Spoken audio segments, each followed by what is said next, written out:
Akala niya nakababa na ako, Hindi pa, nandito pa rin ako sa itaas. Kasi, kahit malakas ang ulan, feeling ko, nasa gubat ako nga tingnan mo, maliwanag, maraming halaman. Kaya, pakiramdam ko, nasa ako, probinsya, yan. Katulad dito, may pang ganito sa ibaba, pero medyo manilim na kasi sa ibaba. Ayan, tapos napansin ko pala, sabi kong ganun, teka, mayroon na pala akong kilay. Chiyong!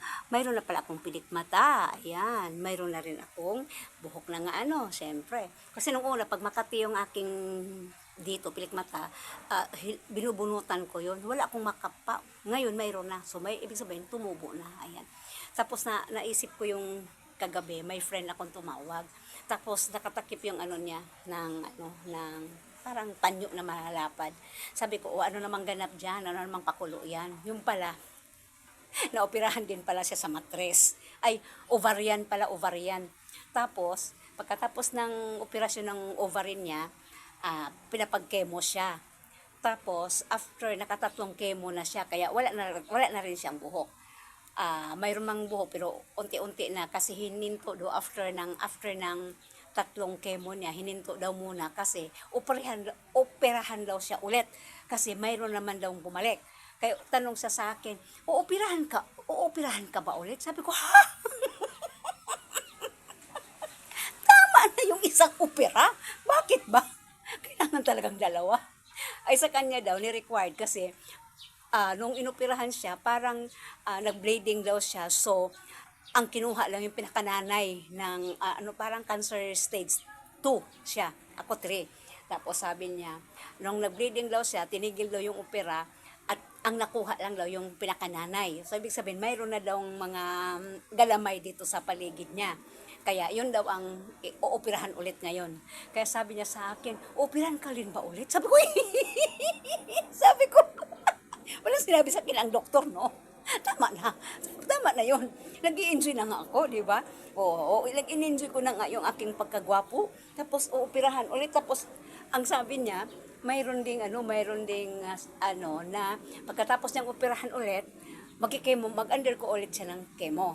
Hindi ko alam kung anong next. Kaya sabi niya, ayun ang inano niya kung uoperahan daw ako. Sabi ko, hindi. Kasi nakita pala niya yung binavlog ko, yung sinishare ko.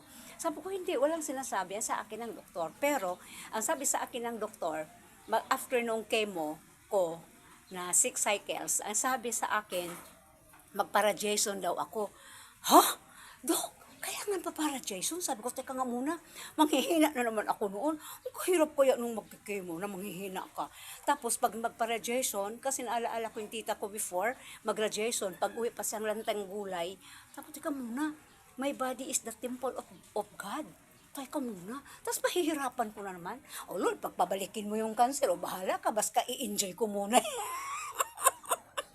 I-enjoy ko muna tong life na ibinigay mo sa akin. Ngayon, kung gusto mong bumalik yun, sige lang, pabalikin mo. Total, doon din naman ako pupunta. Kayo mga anak ko, inaano ko na, oy anak, kayo, mag-ready kayo kasi hindi sa lahat ng panahon nandito, lahat tayo nandoon. Ay, kung according to age, ay mauna ako sa inyo. So, mas better na medyo mag-ready na kayo, o di ba? Pahirapan ko pa ang sarili ko. Ang hirap-hirap nung, di ko alam. Basta di ko ma-imagine na manghihina na naman ako. Tapos araw-araw daw ang radiation, 18 days. Mag-radiation, sabi ko, malakas na ako ngayon. Lord, bahala ka na kung ibalik mo sa akin, nasa sayo. Total, katawan mo naman tong binigay sa akin. O, di ba?